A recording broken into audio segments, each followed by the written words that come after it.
गौघाट धाम बना पर्यावरण संरक्षण का पर्याय, साध्वी ऋचा मिश्रा के आह्वान पर बदली तस्वीर। साध्वी ऋचा मिश्रा ने अल्पप्रवास के दौरान की सराहना। सिवनी के कहानीवाड़ा उप तहसील मुख्यालय से महज 4 किलोमीटर दूर हिनोतिया ग्राम के समीप सागर नदी के तट पर स्थित गौघाट धाम पर्यावरण संरक्षण की अनूठी मिसाल बन गया है, जहां लगभग 22 एकड़ भूमि में लगभग 2000 पेड़ पौधों को लगाकर उनका संरक्षण और संवर्धन किया जा रहा है।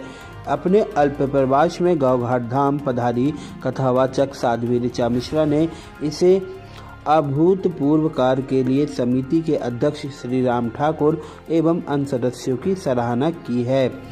सबसे पहले सबको जय श्री राधे।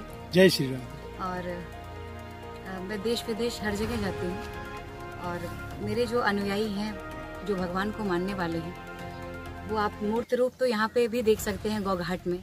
मैं कथाओं में हमेशा प्रकृति के विषय में चर्चा करती हूँ और वैसे बहुत सारे ऐसे लोग हैं जो वृक्ष लगाते तो हैं, लेकिन लगाना बहुत बड़ी बात नहीं है, उसका संरक्षण संवर्धन ये बहुत आवश्यक चीज़ है, जो मुझे गौघाट में देखने को मिला और मैं बहुत हर्ष में हूँ, बहुत आनंदित हूँ। भैया श्री राम ठाकुर जी, गौघाट की सारी समिति सब मिलकर ये मेरी बात को सत्य साबित कर रहे हैं और बहुत अच्छा कार्य कर रहे हैं, इसके लिए धन्यवाद के पात्र हैं। 17 में इस गौघाट में राम कथा हेतु काशी से साध्वी ऋचा मिश्रा जी पधारी हुई थी।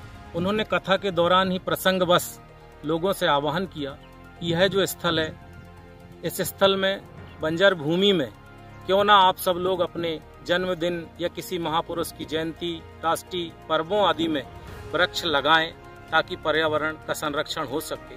मैंने तब से ही संकल्प लिया कि मैं अपने परिवार के प्रत्येक सदस्यों के जन्मदिन में, महापुरुषों अपने आदर्शों के जन्मदिन में मैं वृक्षारोपण करूंगा और निश्चित ही 29 मई को साध्वी ऋचा मिश्रा जी के जन्मदिन से ही हमने 10 पौधे लगा करके इस अभियान की शुरुआत की। इसमें हमारे समिति के सभी सदस्यों ने सहयोग किया और आप आज देख रहे हैं। अभी तक कितने पेड़ पौधे लगाए जा सकते? वर्तमान स्थिति में इस गौघाट में हमारे द्वारा जो वृक्ष लगाए गए हैं उनकी संख्या 2000 से अधिक है।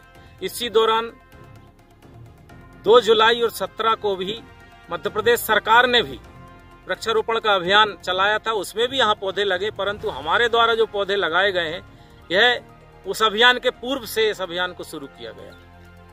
पौधे लगाना और पौधों का संरक्षण करना, उनका पालन पोषण करना कितना महत्वपूर्ण है? मैं ऐसा मानता हूँ कि वर्तमान परिवेश में जहाँ ग्लोबल वार्मिंग जैसा खतरा मंडरा रहा है, वहाँ पर्यावरण की सुरक्षा और संरक्षण अति आवश्यक है। आपने देखे हैं कि अभी सांसों के लिए कितना संघर्ष हुआ।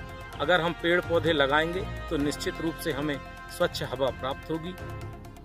आपकी जो समिति है, आप एक सामाजिक कार्यकर्ता हैं, पर्यावरण संरक्षण का काम कर रहे हैं, आगे और क्या विशेष कार्य आपकी समिति द्वारा किए जा रहे हैं? गौघाट यज्ञ सेवा संस्कार पर्यावरण संरक्षण समिति के द्वारा कोविड जैसी भीषण महामारी में भी लोगों की मदद के लिए आगे आकर के हमारे समिति के सदस्यों ने उनकी मदद की। इसके अलावा भी कोविड महामारी में पीड़ित व्यक्तियों को सहायता पहुंचाने के लिए हमारी समिति के द्वारा राशि मुख्यमंत्री सहायता कोष में भी दी गई। इसके अलावा जैसे 14 फरवरी को वैलेंटाइन डे जैसे कार्यक्रम का विरोध करते हुए योग वेदांत समिति के द्वारा जो माता पिता पूजन का कार्यक्रम किया जाता था, उससे पिछले 2 बार से गौघाट में 14 फरवरी को माता पिता पूजन का कार्यक्रम आयोजित होता है और इसमें हजारों की संख्या में क्षेत्र के जो है माता पिता अपने बच्चों के साथ उपस्थित होकर इस कार्यक्रम में सहयोगी बनते हैं।